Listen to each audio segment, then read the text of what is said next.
So the first thing I wanted to share with you today is this book. A lot of this lecture draws from this book. It's called Behold the Buddha by James C. Dobbins. And he also wrote the book, The Letters of the Nun Eshini, the wife of Shinran Shonin. So that's why that name, James C. Dobbins, may ring a bell. And what he said that really inspired me is that images of the Buddha have a narrative quality about them, as if telling a story or describing a momentous occurrence. It thus constitutes a sacred narrative that undergirds the religion as a whole. Observers who are attuned to it while engaging the icon are able to behold the Buddha and hear the story. And so, this places Buddhist art as something that's expressive, something that awakens our imagination and awakens an aspiration to seek. So we're really going to focus on how this art affects us, how it touches our heart, how we become immersed in an experience by viewing pieces of art in the Buddhist tradition. So we will now begin the lecture, number 1, from the Amida course number 13.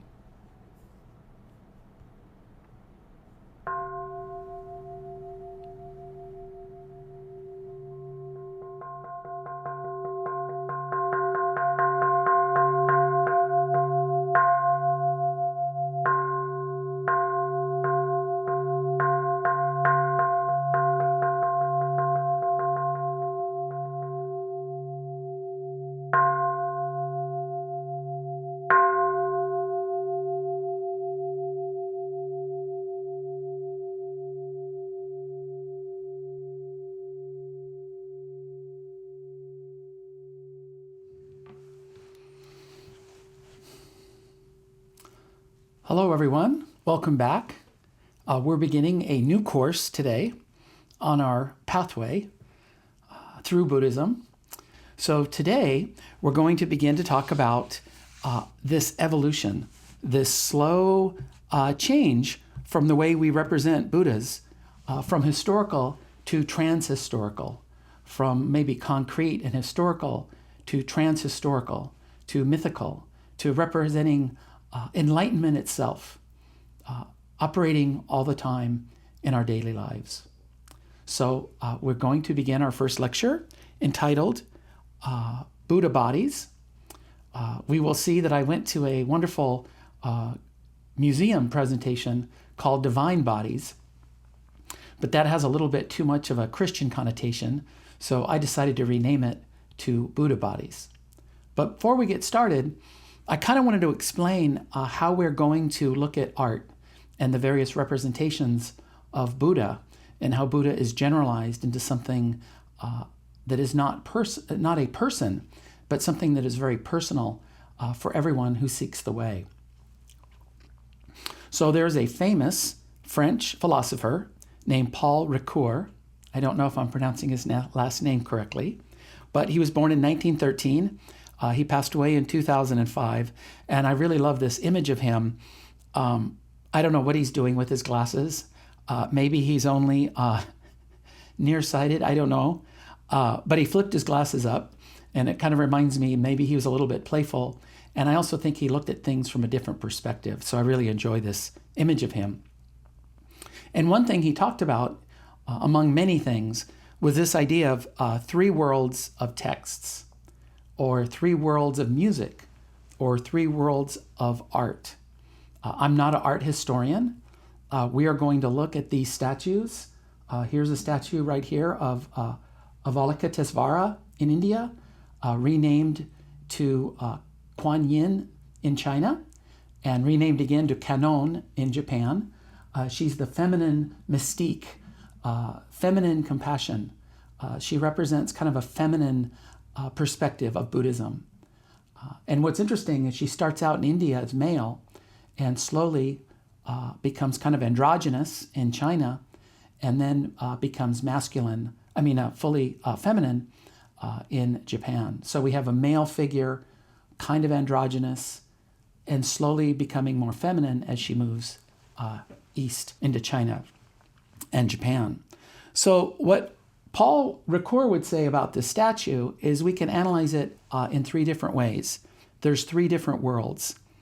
The first is the kind of the objective viewpoint, where you see this as a physical object, a statue, and you can wonder the influences on it, the time it was constructed, where it was constructed, what was going on in that culture at the time, what were the influences, why would a culture produce this type of art?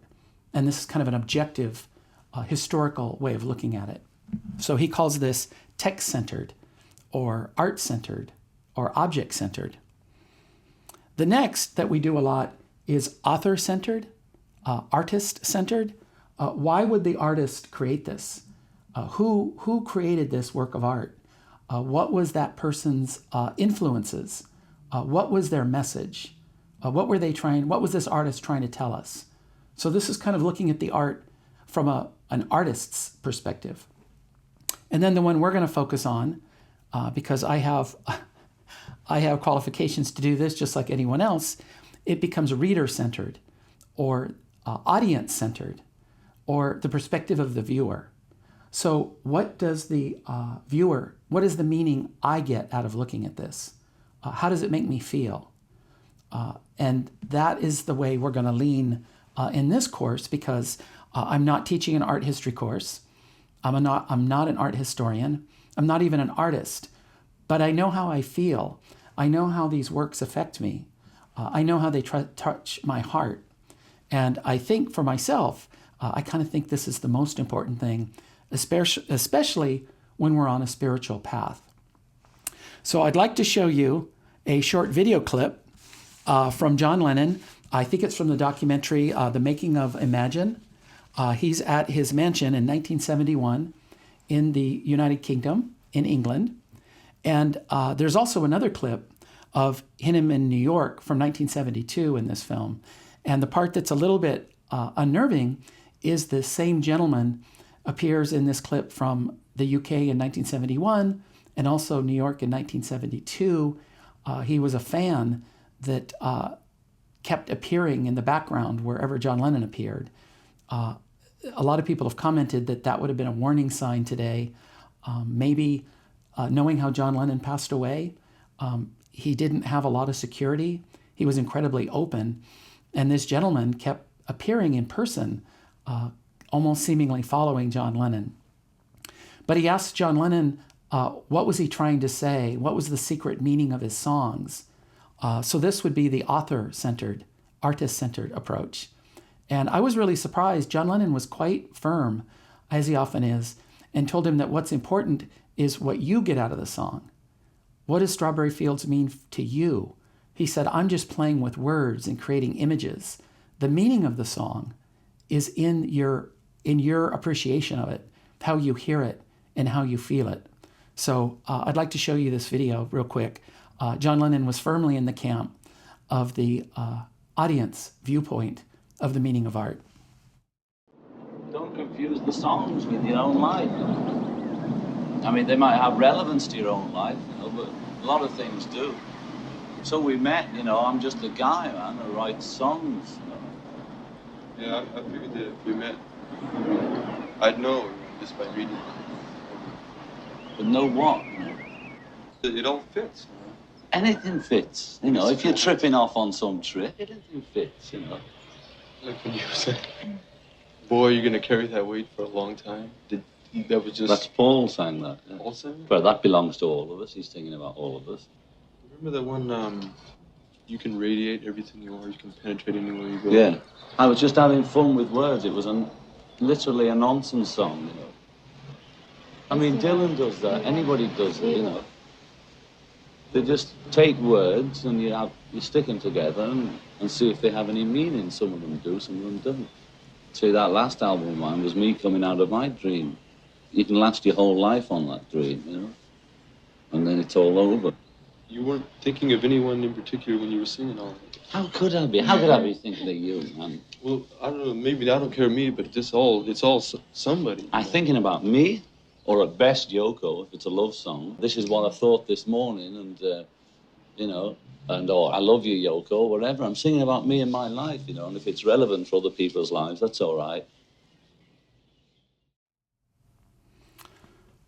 So I always had a hard time understanding. It seemed like John Lennon was crushing this poor fan's appreciation of the Beatles. But I think he's saying, no, the meaning of the art comes from within you. You're responsible for constructing meaning when you look at a work of art. The artist is kind of just the vehicle, abstract, giving us a landscape or a vista in which we can create deeper meaning. These words and these poetry resonates within us, and we discover things about ourselves that we never imagined. So, no pun intended. So this is the way we're going to kind of engage with the representations of the historical Buddha and kind of an evolution into something much more profoundly spiritual. So in 2018, I went to San Francisco on a minister training and seminar. And at the American Asian Museum in San Francisco, there was this gallery or presentation on divine bodies. And again, I'd prefer a Christian term, Buddha bodies, radiant bodies. There's kind of a movement in Buddhism right now to try not to use as many Christian terms. I've heard some scholars say we shouldn't call them monastics or monks or nuns. We shouldn't call the Dalai Lama His Holiness.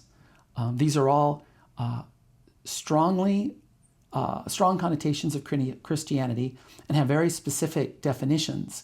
And we probably would do better to stick with a different vocabulary, and I agree. So at the bottom of this banner or flyer or poster for this event, the description of the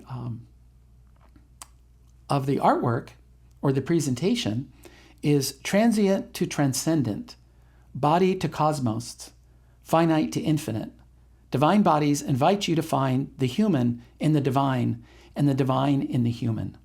So this pretty much sums up the theme of this course is how is the infinite represented in the finite?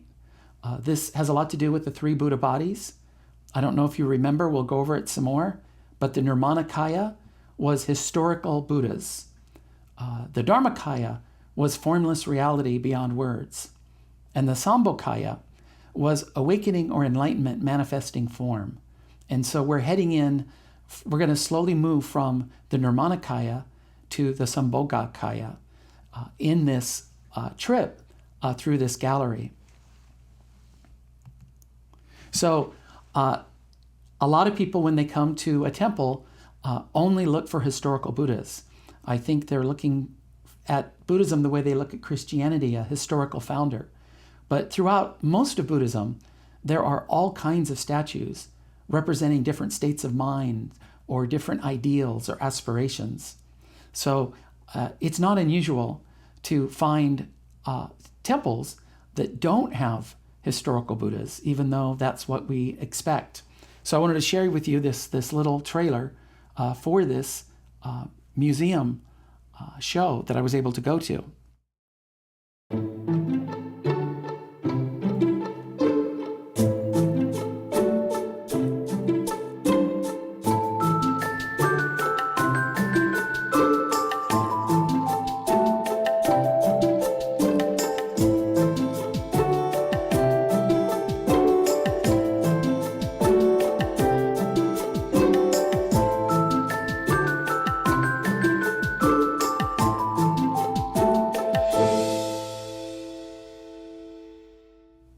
So I got my letters mixed up. It's the Asian Art Museum.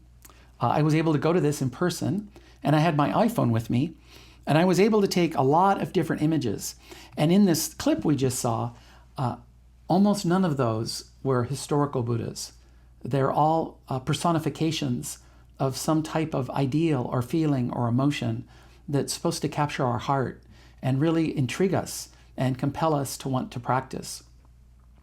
And so if you're a visual learner, this might be the way you come in touch with the depth of Buddhism rather than books. And I would argue both are good. Reading texts, taking everydaybuddhist.org courses, and then being able to have kind of the feeling of it touch your heart through chanting and through ritual and through these types of statues. So I wanted to show you this first one. This one looks very historical, and it's the oldest piece they have. It's from, this Buddha is dated from 338 of the Common Era from China. And the docent there said that this was the most valuable piece of work in the presentation in this museum. The docent said that if there was an earthquake, which is likely in San Francisco, or a fire, this would be the only piece that they would make sure got saved. He said it was priceless. There's no way to put any value on this. It's beyond money. There's no way to quantify its value. And if anything should happen, this would be the one piece they save. So these statues are quite old, 338. And this is the one I think that looks most historical, most human. So this would be kind of Shakyamuni Buddha, the Nirmanakaya, the historical Buddha.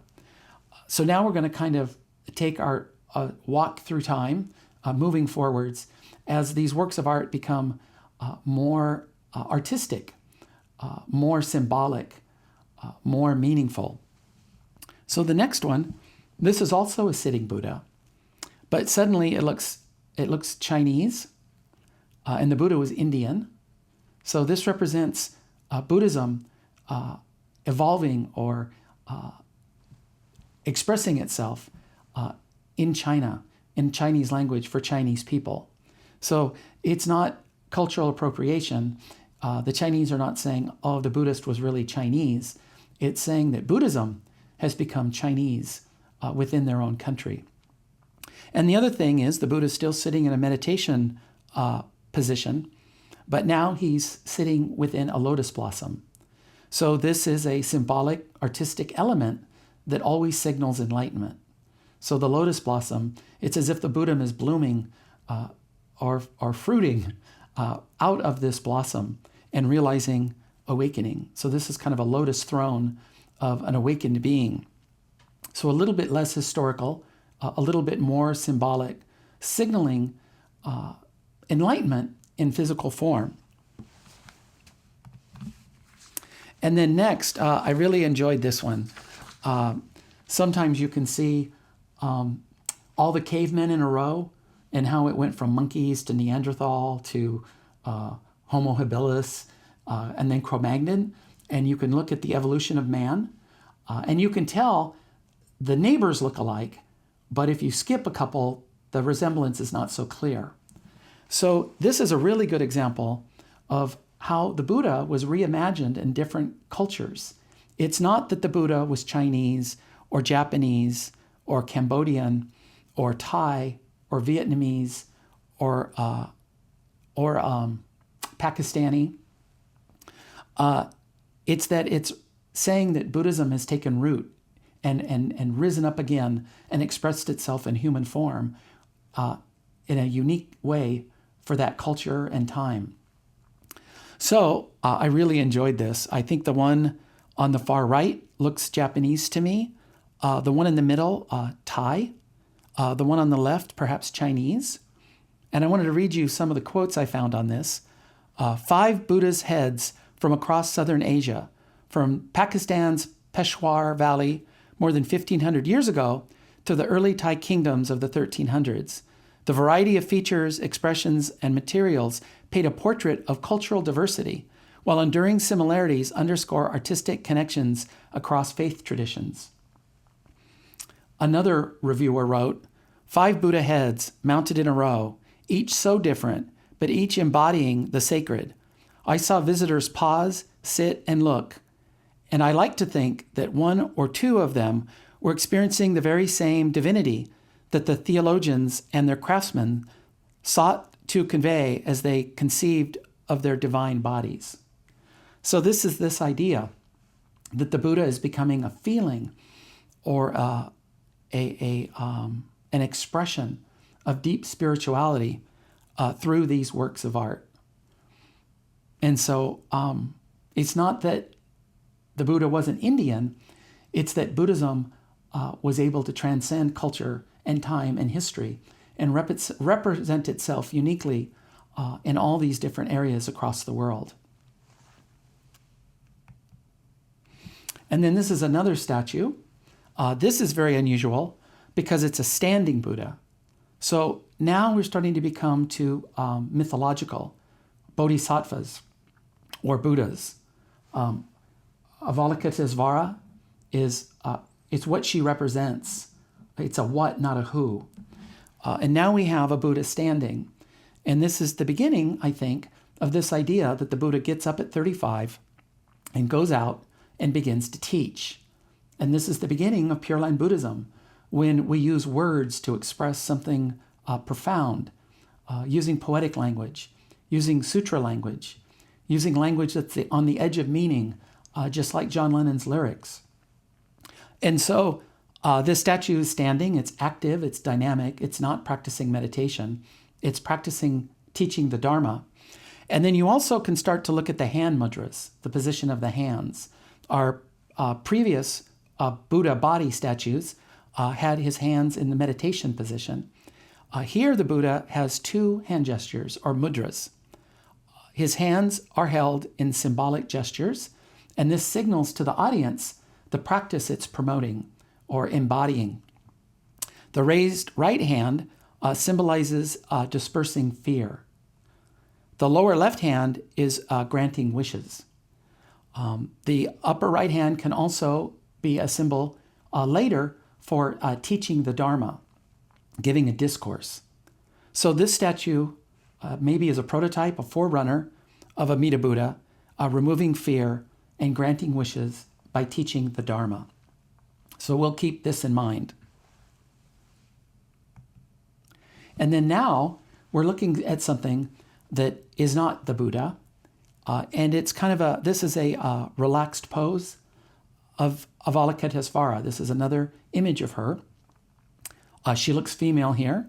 She looks Chinese, but it's a position of repose and relaxation. And so this is a bodhisattva. It's not the historical Buddha, but it's Buddhahood personified as the feminine compassion and caring for the world. And so she's very relaxed, very authentic, and very at peace with who she is. So this is a very popular figure. I like to use it a lot because I don't like Buddhism to be too male-dominated. And even as a man, as a male, I need a compassionate side, and I need an insight side as well. So here's a very unusual statue. To the uninitiated, this would seem kind of bizarre. This is a woman symbolically with many, many arms, and she also has 11 heads. And this is also Avalokitesvara. So she needs more than 2 arms to embrace the world and to give comfort to all beings. So as a bodhisattva, she can manifest whatever she wants. Reality can manifest whatever is needed. And so multi-armed Avalokitesvara. And then the reason for the 11 heads, you get 22 eyes. So she's able to see everyone and be aware of everyone. So this is symbolic of a Buddha or bodhisattva who's embracing the world and seeing everything and being aware of all people's suffering, and then responding to that suffering through this work of art.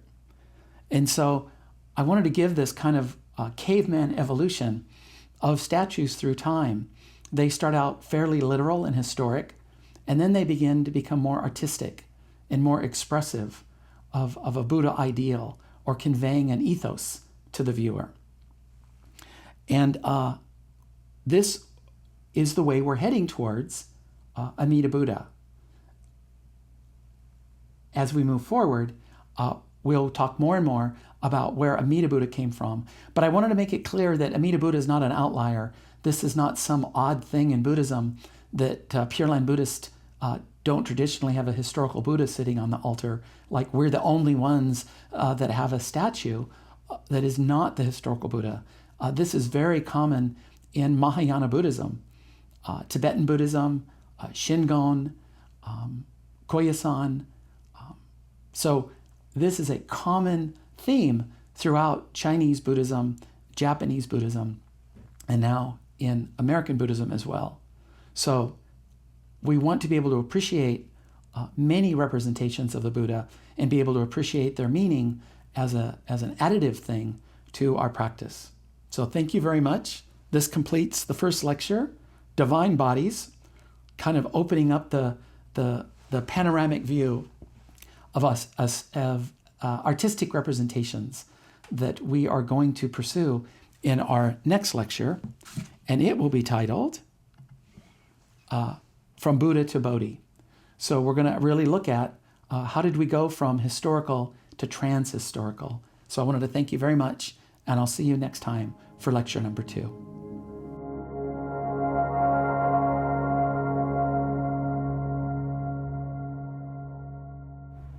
So I wanted to thank you very much for watching this with me. It's odd watching myself teach. It's hard to listen to yourself. And I wanted to mention there's more content coming. This book by James C. Dobbins, he talks a lot about statues representing 3 aspects of the Buddha's life. One is his quest, his journey. Other statues represent the realization of insight. And the third represents his compassion of teaching to others. And we saw those examples in this previous video.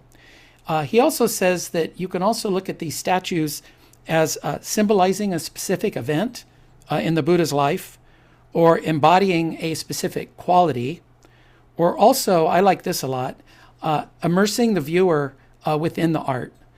There's one image I have where there's like just 100 Buddhas on a wall, and it's visually overwhelming, and Buddhas are everywhere, and I really appreciate that one as well. So I'd like to open it up to any questions or comments. Did anything strike you as interesting or unusual? Any works of art that spoke to you directly? I'd love to hear your feedback.